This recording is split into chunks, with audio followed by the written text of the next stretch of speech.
ikibazo abakobwa b'iyi minsi ngo barashaka umugabo ufite amafaranga ngo ariko utamuca inyuma.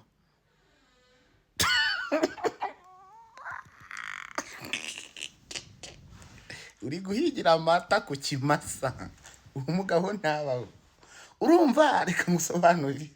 Umukobwa ku myaka 18, 19 baratangiye gusuzuma ibintu by'ibinyoni, umuswagege bawukubita muri za 23 agatangira guhuguka agashaka umugabo we. Kwiyo myaka bariyimbwa nta mukobwa n'umwe ubumuha habe n'umwe.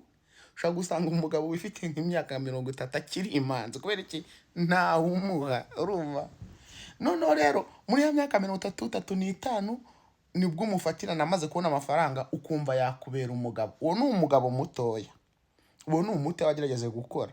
Wowe undi rero wa 50 60 disi nibwo bakimara kubona udufaranga. Abakobwa noneho bamaze kubona yuko ayagira ubwanwa bwiza nk'ubu bwanjye, ahita ajya muri retour d'âge akabatikagura koko, bakanamuryohera dore ko batangiye kubakonsoma noneho hari mukuru, bakanamuryohera.